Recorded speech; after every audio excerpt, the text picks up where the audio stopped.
incident on cathode, electrons are ejected. Electrons are ejected.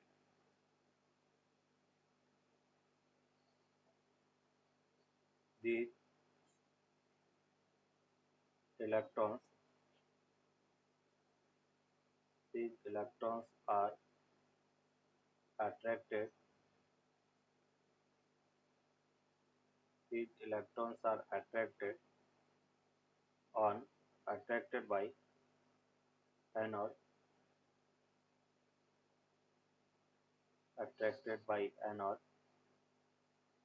and due to complete path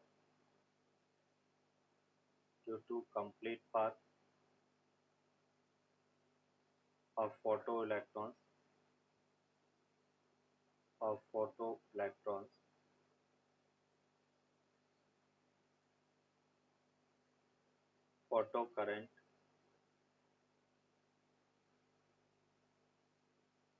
photocurrent flows when ultraviolet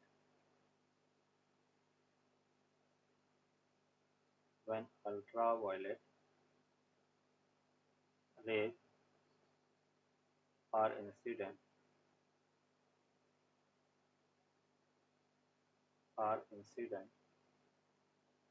on anode.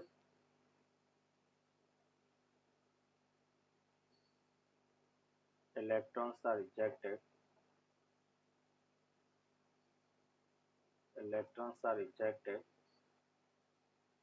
But current does not flow. Current does not flow. Current है वो flow नहीं होती। तो सबसे पहले बेटा hertz ने ये देखा कि जब कैथोड पर अल्ट्रावायलेट रे इंसिडेंट करते हैं,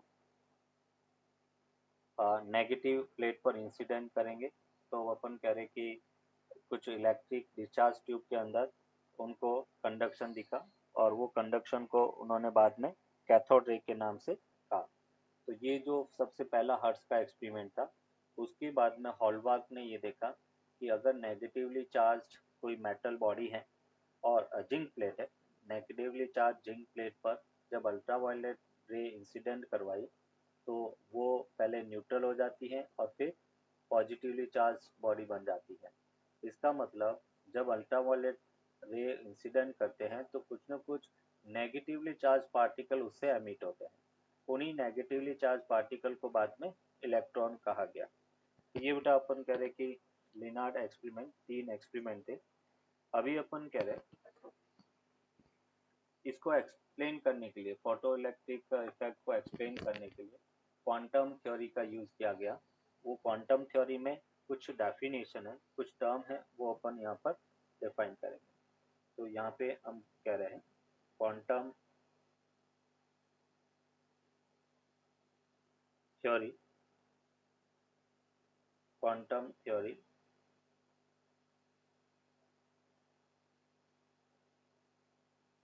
थ्योरी पढ़ने से पहले सबसे फर्स्ट अपन यहाँ पर देखेंगे एनर्जी ऑफ फोटोन का अगर डिफाइन करना है।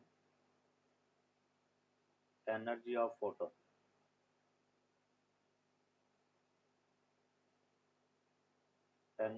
फोटोन,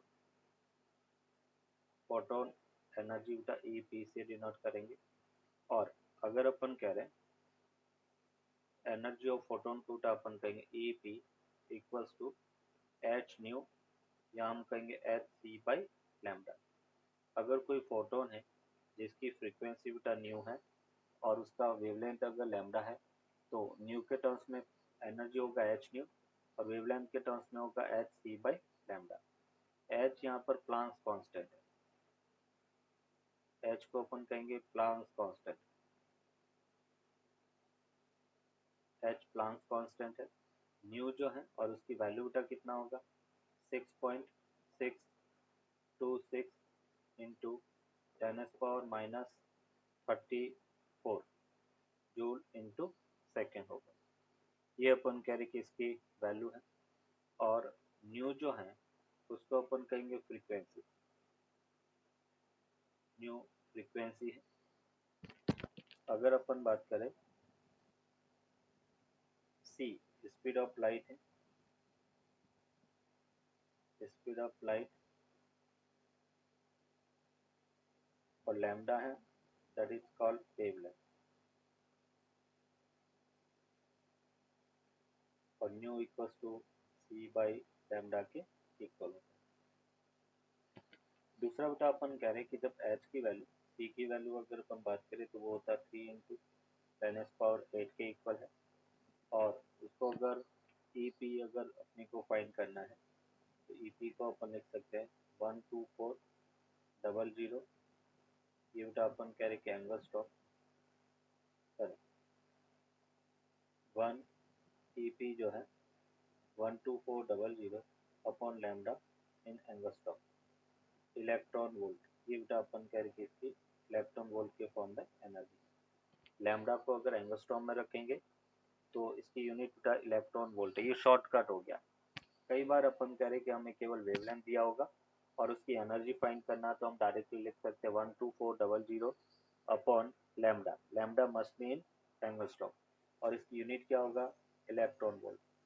इलेक्ट्रॉन वोल्ट एनर्जी की यूनिट है, तो 1 इलेक्ट्रॉन वोल्ट इक्वल्स टू होता है 1.67 into 10⁻19 joule. 1 electron volt 1.67 into 10⁻19 joule के इक्वल होता है। Linear momentum of photon,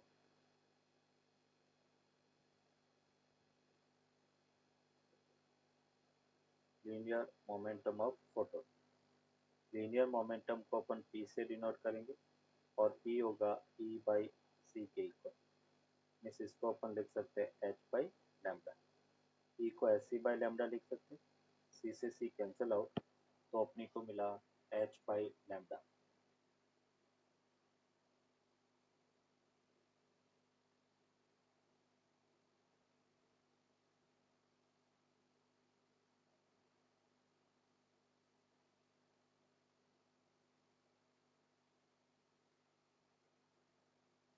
next बेटा अपन कहेंगे अगर effective mass of the photon की बात करें, इफेक्टिव मास ऑफ फोटोन, आगे अपन ड्यूल नेचर ऑफ पार्टिकल पढ़ेंगे। तो जो कोई भी फोटोन है कोई पार्टिकल की तरह ट्रीट करता है तो उसका इफेक्टिव मास कितना होगा। मास को अपन लिखेंगे ई बाई सी स्क्वायर, और ये अपने को मिला H C upon lambda into C square, that will be equal to H upon C lambda.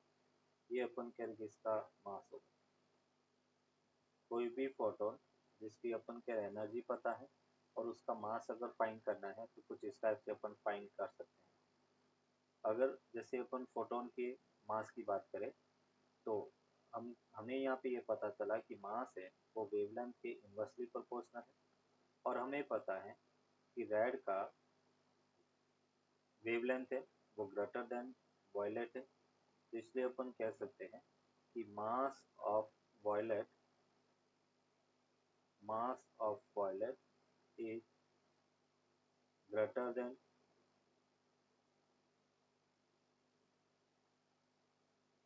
mass of red photon, mass of red light photon। Red light photon के mass से violet का जो violet colour का photon है उसका मास ज़्यादा होता है। और दूसरा बेटा अपन कहेंगे कि rest mass of photon is always zero, always zero. और रेस्ट मास जीरो कैसे होता है, जैसे अपन थ्योरी ऑफ रिलेटिविटी की बात करें, वो रिलेटिविटी थ्योरी कहती है m equals to m not under root 1 minus V square अपन सी स्क्वायर के इक्वल है। अभी हमें पता है कि कोई भी फोटोन है वो स्पीड ऑफ लाइट से मूव करता है, सी मूव करता है। तो यहाँ से अपन कह रहे कि m not equals to m M not यहाँ पे रेस्ट मास है, और फोटोन के लिए अपन v को c रख सकते हैं, c स्क्वायर बाई सी, तो हमें क्या मिलता है, 0 के इक्वल मिलता है। इसलिए हम कहेंगे कि कोई भी फोटोन है उसका रेस्ट मास 0 होता है।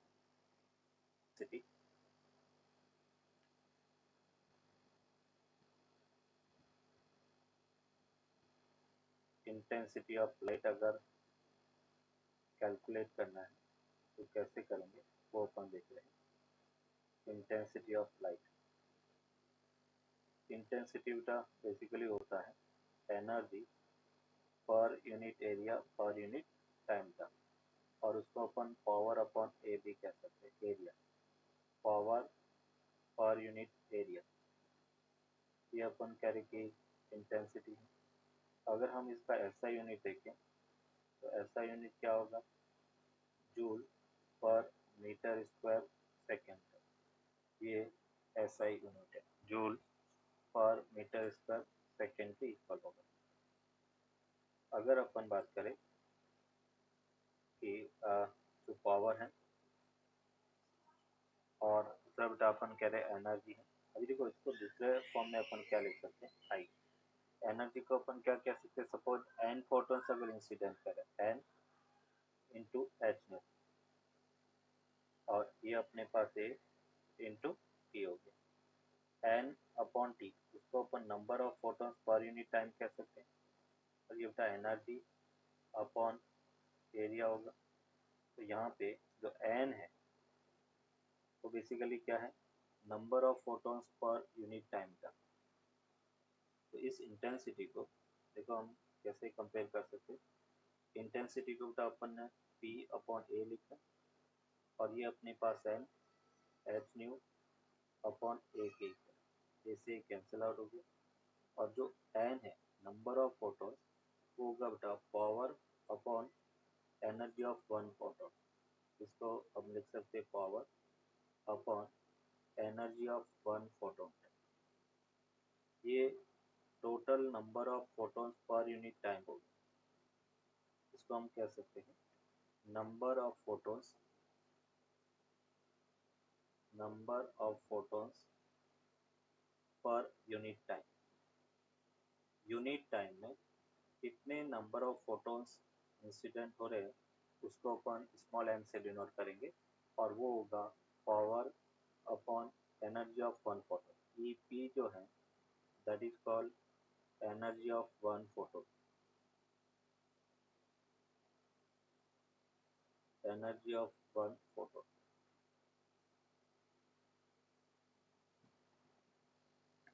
Radiation force and radiation pressure की हम बात कर रहे हैं। ये जैसे अपन कह रहे कि एक प्लेट है, और इस प्लेट पर कुछ फोटोन एनर्जी का इंसिडेंट होती है। जैसे अपन कह रहे कि कुछ फोटोन इंसिडेंट हो रहा है, और इंसिडेंट होने के बाद में ये रिफ्लेक्ट हो रहा है, इसको उल्टा अपन कहेंगे इंसिडेंट फोटोन, और उसका मोमेंटम एच बाई लैम्डा होगा। फिर बेटा ये रिफ्लेक्टेड फोटोन है, एच बाई लैम्डा के इक्वल है, ये इंसिडेंट हो रहा है, ये फोटोन रिफ्लेक्ट हो रहा है। ये अपन कह रहे कि परफेक्टली रिफ्लेक्टेड शीट है, perfectly reflected surface, perfectly reflected surface. तो यहाँ पे अपन कह रहे हैं कि केस वन अपन देख रहे हैं कि late n photons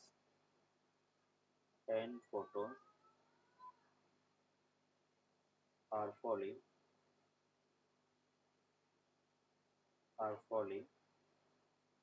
in time t, in time t, t time में अपन कह रहे कि n photons है वो अपन कह रहे कि इंसिडेंट हो रहे हैं।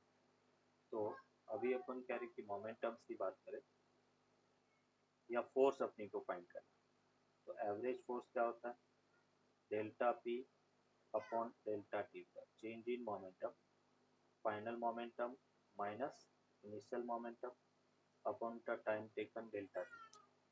फाइनल मोमेंटम क्या होगा, हम कह रहे total number of photons N है, तो N H upon lambda, direction opposite है तो हम इसको लिख सकते हैं minus N H upon lambda, और टाइम बेटा किसके इक्वल है, टी के इक्वल है।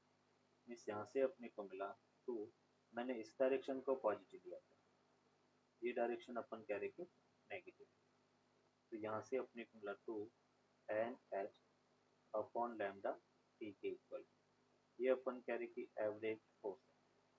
अभी अपन कह रहे कि इसको एनर्जी के टर्म्स में अगर अपन लिखना चाहे तो कैसे लिख सकते हैं, मैं सी के टर्म्स में सी से मल्टीप्लाई और सी से डिवाइड कर लेता हूँ, ये सी से मल्टीप्लाई और सी से डिवाइड किया, तो यहाँ से अपन कर एच सी बाई लैम्डा क्या होगा, फोटोन ऑफ वन एनर्जी, तो 2m ये E T upon C T into C के इक्वल होगा, और photon per unit energy per unit time क्या होता है बेटा, पावर, तो हम इसको लिख सकते हैं P अपॉन 2P बाई सी के इक्वल, P यहाँ पे पावर है, इसको अपन 2 into power upon speed of light लिख सकते हैं, और पावर को 2 इंटू पावर, और ये बेटा अपन कह रहे कि स्पीड ऑफ लाइट है, ये एवरेज फोर्स का फॉर्मूला। अगर इन टर्म्स ऑफ इंटेंसिटी देखें तो आई इक्वल्स टू क्या होता है बेटा, पावर अपॉन एरिया, तो पावर को हम लिख सकते हैं आई इंटू ए, तो एवरेज फोर्स का दूसरा फॉर्मूला वो हमें मिला 2 आई ए अपॉन सी के इक्वल होगा, और पावर के टर्म्स में हम लिख सकते हैं 2P बाई सी। ये बेटा अपन कह रहे जब परफेक्टली रिफ्लेक्टिंग सरफेस है तो एवरेज फोर्स हम कुछ इस टाइप से फाइंड कर सकते हैं। अगर हमें पूछा जाए बेटा एवरेज प्रेशर, नेक्स्ट हमें क्या फाइंड करना, एवरेज प्रेशर, एवरेज प्रेशर कैसे फाइंड करेंगे, एवरेज प्रेशर अगर अपन देखें तो एवरेज प्रेशर होता है एवरेज फोर्स अपॉन अपन कह रहे कि एरिया पे, और उसको हम लिख सकते हैं 2I/C, या इन टर्म्स ऑफ इंटेंसिटी, या हम पावर के टर्म्स में लिख सकते हैं 2P अपॉन AC, ये एवरेज प्रेशर, इसको अपन रेडिएशन प्रेशर कहेंगे, रेडिएशन प्रेशर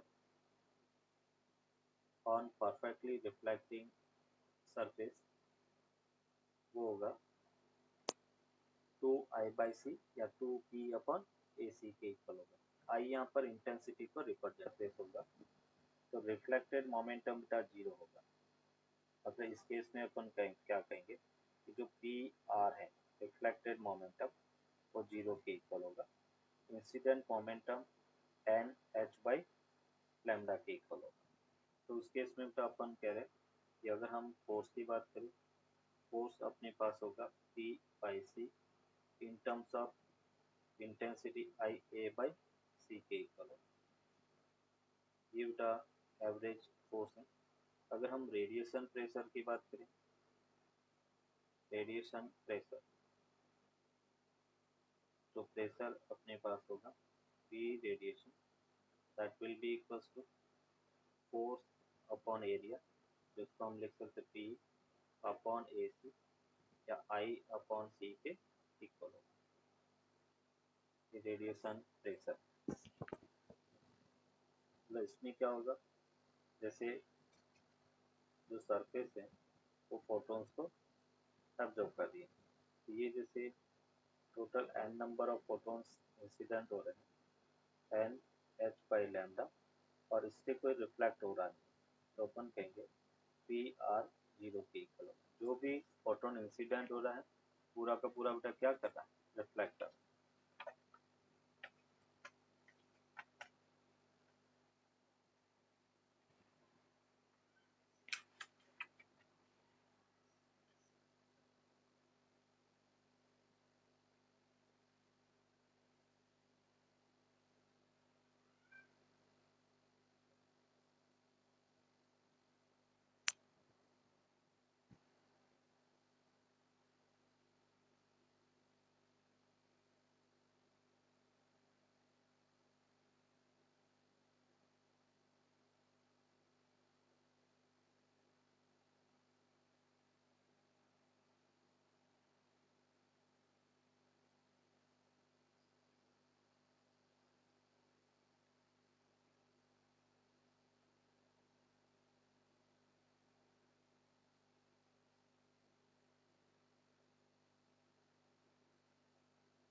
नोटेड। चलो अभी बेटा इससे रिलेटेड कुछ एग्जांपल अपन देखते हैं। Calculate the energy of photon having lambda 4000 angstrom and in joule metre. तो ईपी इक्वल्स टू अपने पास फॉर्मूला है एच सी बाई लैम्डा। तो उसका शॉर्टकट हमने बताया था 12400 अपॉन लैम्डा 4000 एंगस्ट्रॉम। तब ये इलेक्ट्रॉन वोल्ट में होता है, कैंसिल आउट होगा। इस यहाँ से अपने को मिला 3.1 इलेक्ट्रॉन वोल्ट। अब इसको अगर जूल में कन्वर्ट करना है तो 3.1 1 इलेक्ट्रॉन वोल्ट किसके इक्वल 1.6 इंटू 10⁻⁹।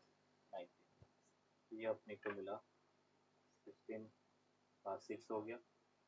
फिर अपन करें 16 3 जा 48 तो 49 हो गया।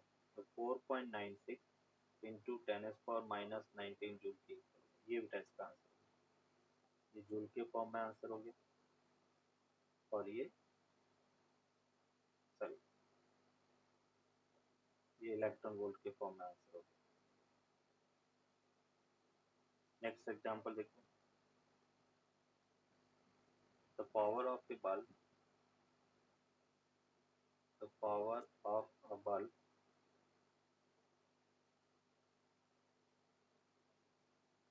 is 60 milliwatt and the wavelength of light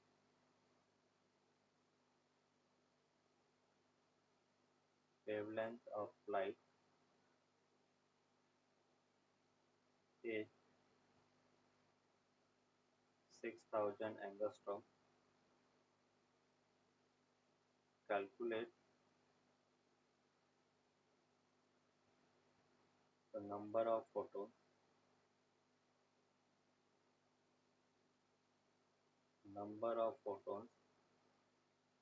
emitted per second.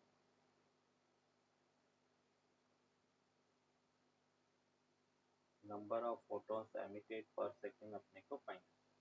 जब भी नंबर ऑफ फोटॉन्स का मतलब स्मॉल एन फाइंड करना और वो होता है power upon energy of one photon का।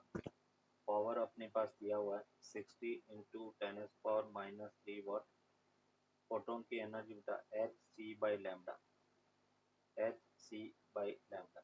इस यहाँ से 60 इंटू 10⁻³ लैम्डा की वैल्यू अपने पास है 6 इंटू 10⁻⁷ अपॉन एच की वैल्यू 6.63 इंटू 10⁻34 सी की वैल्यू 3 इंटू 10⁻8 आ गया। इस यहाँ से हमें मिला 6 इंटू 6 इंटू 10⁻⁻² और -7 -9 हो गया अपॉन 6.63 इंटू 3 इंटू 10⁻⁻34 -26 हो गया।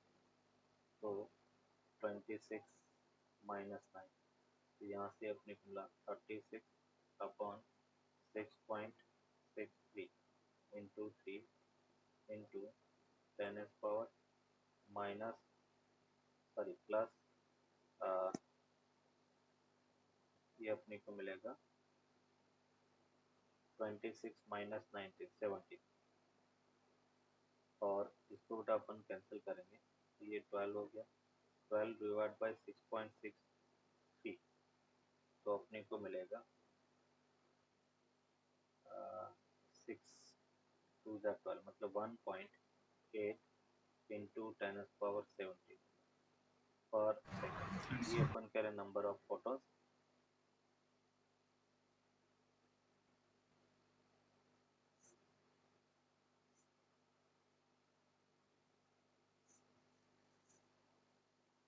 मैंने लेंथ को न्यू समझा इसलिए मैंने एच न्यू लिया और ये समझा।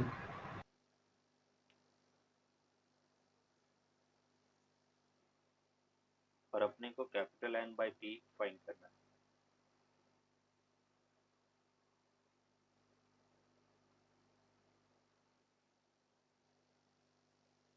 देखो अगर अपन कह रहे कि एवरेज फोर्स की बात करें तो एवरेज फोर्स अपने हाँ पास सर क्या था 27 delta P by delta T. Delta P को अपन लिख सकते हैं N into two H upon lambda का। ये डेल्टा पी हो गया और टाइम को टी लिख दिया।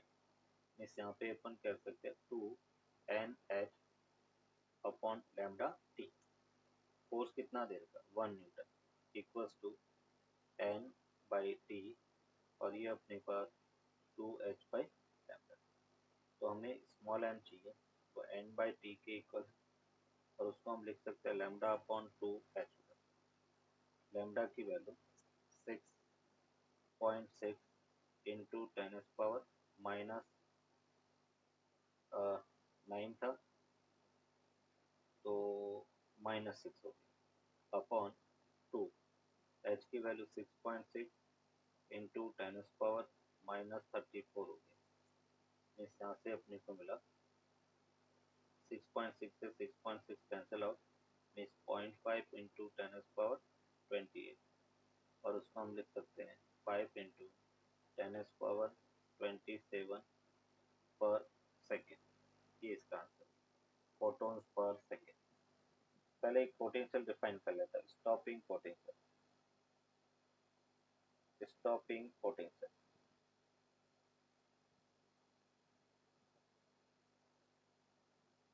इसको अपन V नॉट से शो करेंगे। मैग द मिनिमम या अपन कह सकते हैं the minimum negative potential, the minimum negative potential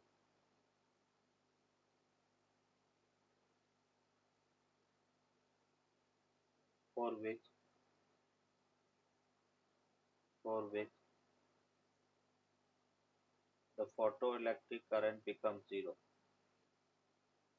Photoelectric current becomes zero. The minimum negative potential for which the photoelectric current becomes zero is called stopping potential. Stopping potential। तो अभी बेटा अपन कह रहे हैं कि जो हमने बैटरी अप्लाई की है यहाँ पे प्लस माइनस, हमने इसको जीरो कर दिया और नेगेटिव दिया। नेगेटिव में देंगे तो क्या होगा इलेक्ट्रिक फील्ड बेटा एनोड इधर इलेक्ट्रिक फील्ड होगा और जब ये इलेक्ट्रिक फील्ड इधर है तब तो फोर्स जब पॉजिटिव होगा तो इलेक्ट्रिक फील्ड इधर होगा। अगर मैं नेगेटिव में दूंगा तो इलेक्ट्रिक फील्ड इधर होगा और इलेक्ट्रिक फील्ड इधर होगा तो इलेक्ट्रॉन पे फोर्स कहाँ पे लगेगा बेटा इलेक्ट्रिक फील्ड के ऑपोजिट डायरेक्शन में। तो इलेक्ट्रॉन इधर फोर्स लगेगा इसका मतलब इलेक्ट्रॉन मूव नहीं करेंगे और जब इलेक्ट्रॉन मूव नहीं करेंगे तो उस केस में फोटो इलेक्ट्रिक करंट क्या हो गया बेटा जीरो हो गया। एनोड तक एक इलेक्ट्रॉन पहुंचता ही नहीं है। तो अपन करें नेगेटिव में वो पोटेंशियल जिसके corresponding photo electric current zero हो जाए तो उसको अपन स्टॉपिंग पोटेंशियल कहेंगे। अभी इसका ग्राफ जो अपन बनाएंगे तो देखो क्या हो रहा है धीरे धीरे स्टॉपिंग पोटेंशियल को हम कम कर रहे हैं। पोटेंशियल कम करेंगे तो इलेक्ट्रॉन मूव होना स्टार्ट हो गया और इलेक्ट्रॉन एनोड तक पहुंच रहे हैं और जैसे ही अपन कह रहे कि पोटेंशियल पॉजिटिव हो गया इलेक्ट्रॉन से कांस्टेंट रेट से एनोड पर पहुंचना स्टार्ट कर गए। जितने एमिट हो रहे थे सभी इलेक्ट्रॉन्स अपन कह रहे कि पहुंच रहे हैं। तो जब करंट कांस्टेंट हो जाती है तो उसको अपन कहेंगे सैचुरेशन करंट।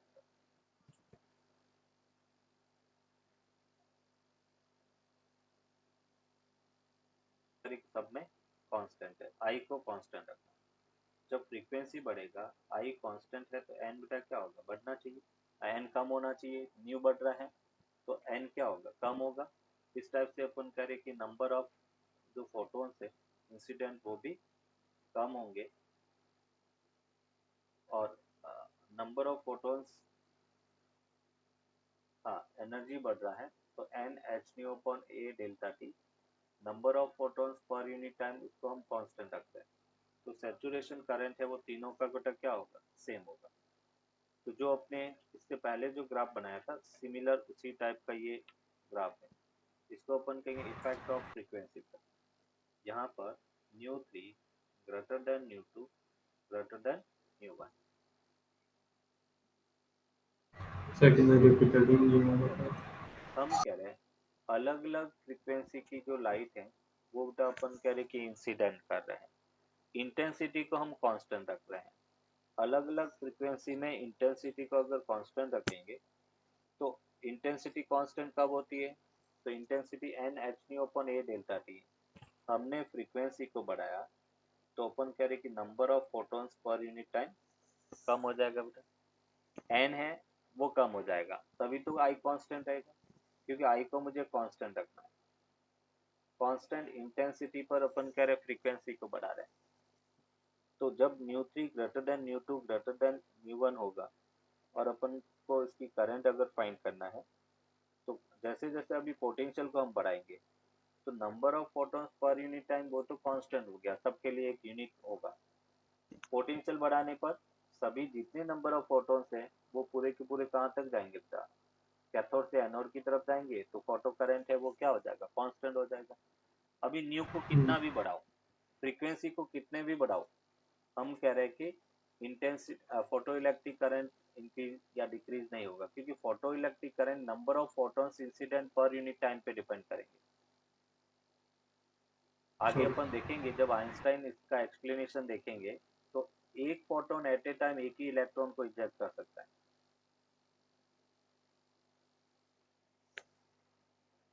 बाय द ये तीसरा है ना effect of nu frequency. Nu three greater than nu two greater than nu one, ये फ्रीक्वेंसी है। नहीं नहीं, ये जो तीसरा ग्राफ आपने बनाया है हाँ वो थर्ड वाला पॉइंट है ना। हाँ, इसको अपन कहेंगे इफेक्ट ऑफ फ्रीक्वेंसी, लिखो यहाँ पे okay. Effect of frequency, effect of frequency, frequency का इफेक्ट अपन देखते हैं।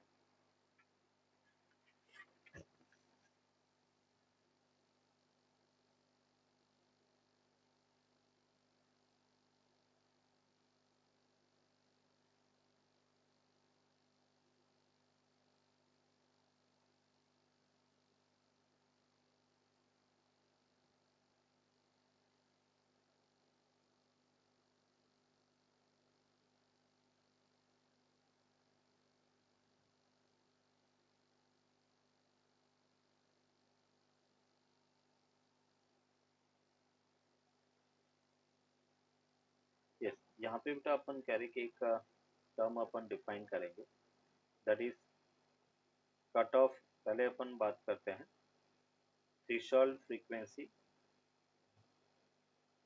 Threshold frequency.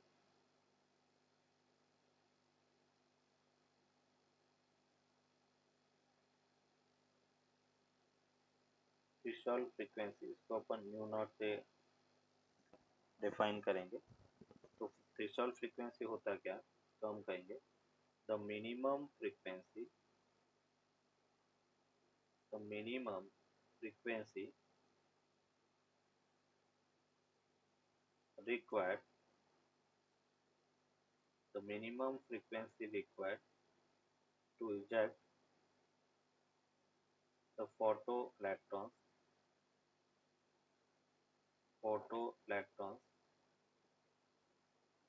from the metal surface, from the metal surface is called threshold frequency, threshold frequency। दूसरा बेटा अपन यहाँ पे डिफाइन करेंगे थ्रेशोल्ड वेवलेंथ, थ्रेशोल्ड वेवलेंथ, इसको अपन लैम्डा नॉट से डिनोट करेंगे। The maximum wavelength, the maximum wavelength required, maximum wavelength required to eject the photoelectrons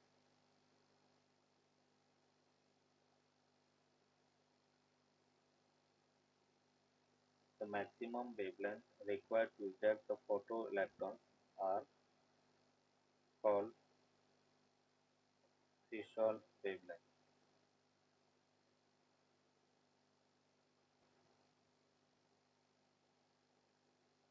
threshold wavelength. अभी बेटा अपन कह रहे कि थ्रेशोल्ड वेवलेंथ अगर देखें मैक्सिमम काइनेटिक एनर्जी के फॉर्म में, तो के मैक्स इक्वल्स टू अपन लिख सकते हैं H C by sorry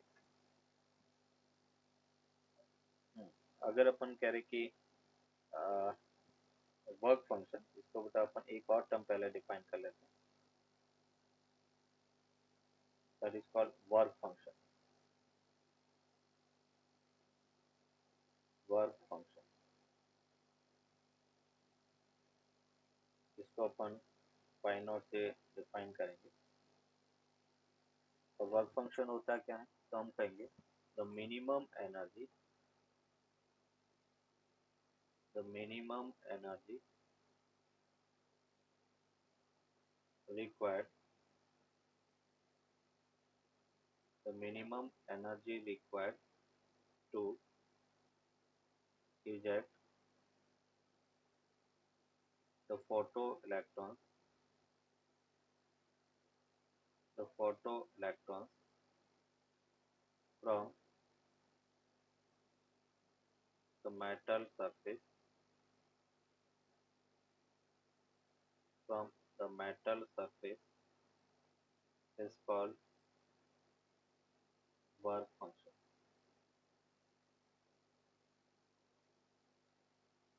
is called work function. The minimum energy required to eject the photoelectrons from the metal surface is called work function।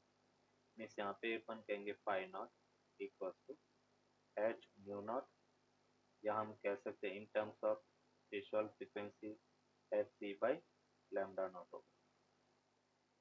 Phi naught equals to H nu naught या H C by lambda naught. Nu naught उसको अपन कहेंगे threshold frequency, threshold frequency, और lambda naught है जिसको अपन कहेंगे threshold wavelength, threshold wavelength.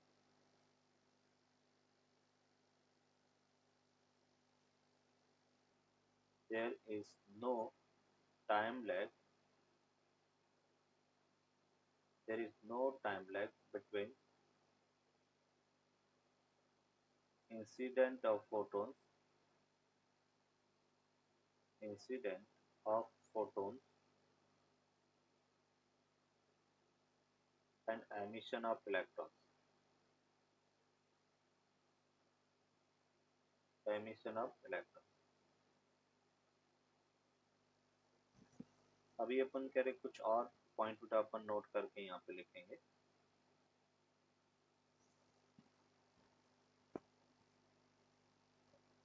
Intensity जो है, फर्स्ट पॉइंट उठा कि जो इंटेंसिटी हमने डिफाइन किया है, इंटेंसिटी आई, वो है एन एच न्यू अपॉन ए इंटू टी। तो जो इंटेंसिटी को हम लिख सकते हैं, इंटेंसिटी डायरेक्टली प्रोपोर्शनल फोटोन्स पर सेकेंड है, फोटोन पर सेकेंड उसके डायरेक्टली प्रोपोर्शनल है। इंटेंसिटी जो है इलेक्ट्रॉन पर सेकेंड उसके भी डायरेक्टली प्रोपोर्शनल होगा, कितने नंबर ऑफ इलेक्ट्रॉन्स एमिट हो रहे हैं, जितने ज़्यादा इलेक्ट्रॉन्स एमिट होंगे उतनी इंटेंसिटी ज़्यादा होगी। फिर अपन कहेंगे प्रोपोर्शनल टू करंट, कितनी फोटो इलेक्ट्रिक करंट है उतना अपन करें। दूसरा अपन करें कि डिस्टेंस का स्क्वायर, और डी जो है वो है distance between source and surface, distance between source and emitter, जहाँ से इलेक्ट्रॉन एमिट होता है। Second point, stopping potential does not depend on distance between emitter and collector। stopping potential, stopping potential does not depend does not depend on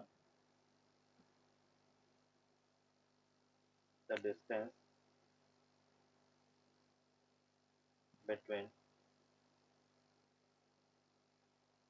distance between emitter and collector.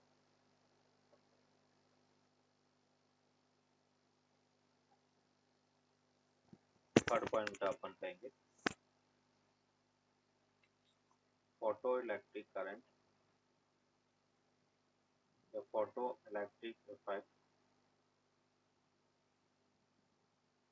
is an instantaneous process without time lag. An instantaneous process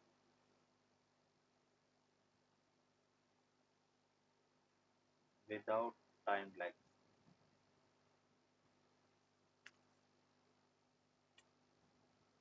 हालांकि time lag अगर अपन देखें तो approximate 10⁻⁹ second होता है जिसको अपन negligible मान सकते हैं.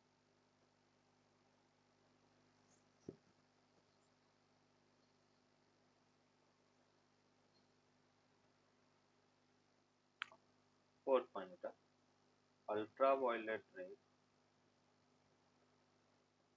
Ultraviolet rays produce photoelectric emission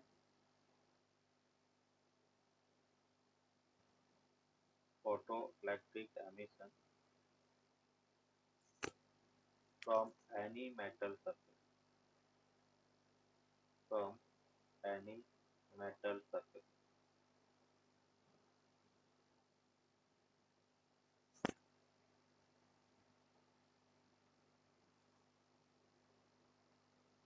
But alkali metal, but visible light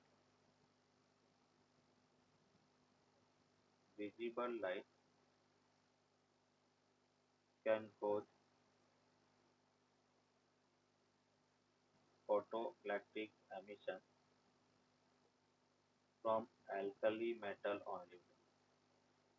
From alkali metal जैसे सीडियम है, सीजियम है, पोटेशियम है, जो एल्कली मेटल है केवल उसी से अपन कह रहे कि वो इजेक्ट कर सकता है. तो work function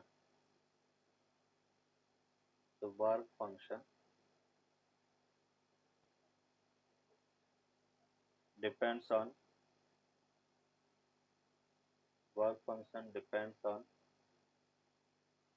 the nature of metal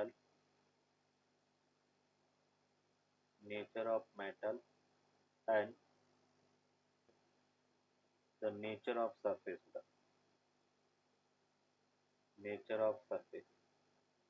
surface का नेचर कैसा है और किस मेटल की सरफेस है, इस दोनों पे डिपेंड करेगी. तो ये था वर्क फंक्शन जो अभी हमने डिफाइन किया था.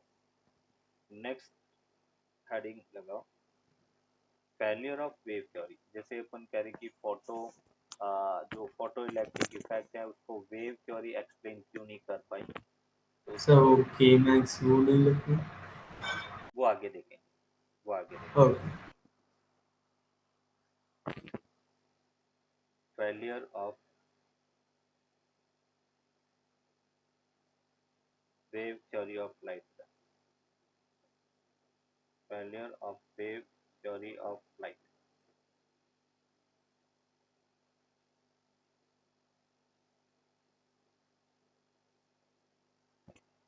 फर्स्ट पॉइंट बेटा अपन कहेंगे according to wave theory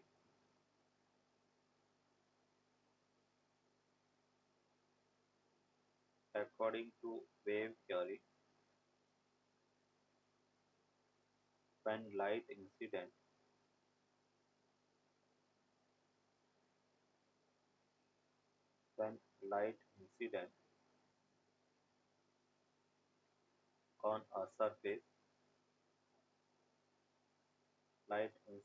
on a surface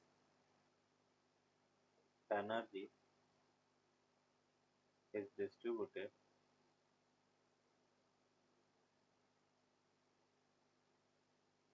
energy is distributed continuously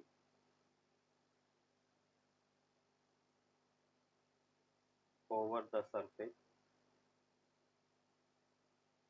over the surface so that electron must take a interval time interval to accumulate sufficient energy sufficient energy to come out. मतलब wave theory के according जब कोई light बेटा continuous incident हो रही है तो वो लाइट धीरे धीरे अपन कह रहे एनर्जी इंक्रीज होगी उसकी और धीरे धीरे इंक्रीज होगी तो एक टाइम के बाद में अपन कह रहे कि कोई इलेक्ट्रॉन्स मेटल सरफेस के बाद मेटल सरफेस से इजेक्ट होगा बट जब अपन कह रहे एक्चुअल में जो इफेक्ट देखा गया फोटो इलेक्ट्रिक इफेक्ट उसमें अपने कहा कि टाइम लैग है जीरो होता है कोई भी टाइम लगता नहीं है और जबकि वेव थ्योरी हमें ये कहती है कि इलेक्ट्रॉन को एक्यूमुलेट होने में कुछ टाइम लगना चाहिए but in experiment but in experiment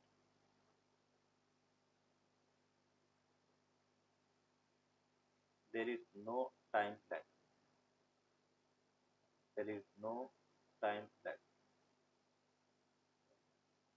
अपन कह रहे कि कोई भी टाइम लैग नहीं है second when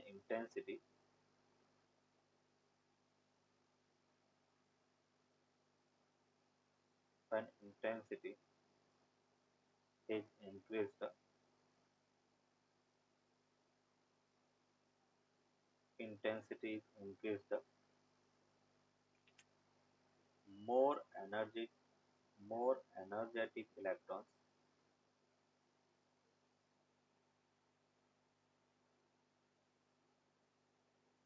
should be emitted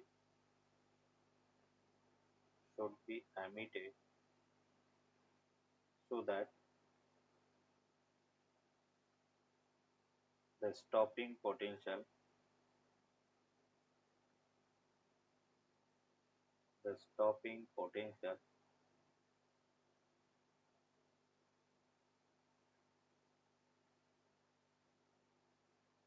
so that the stopping should be intensity the stopping potential should be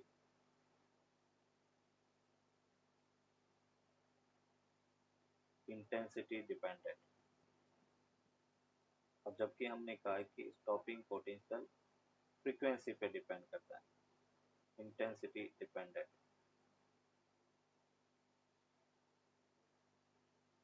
but it is not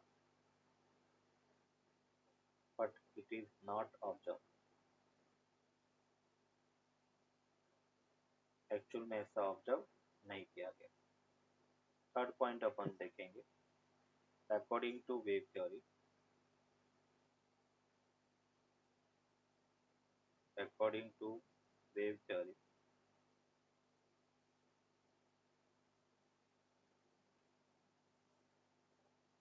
if intensity is sufficient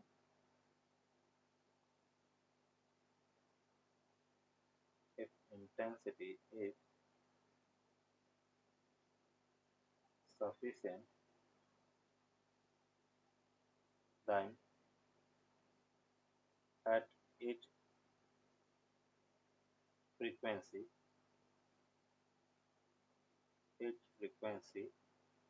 electron emission is possible electron emission is possible it means it means there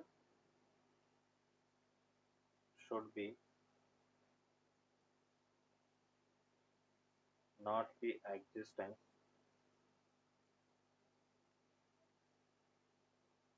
not be existence of threshold frequency। Wave theory के according हम intensity बढ़ाएंगे तो emission बढ़ना चाहिए, और किसी भी frequency पर अपन कह रहे कि इलेक्ट्रॉन का एमिशन होना चाहिए, जबकि अपन कह रहे कि ऐसा नहीं है। हमने कहा एक पर्टिकुलर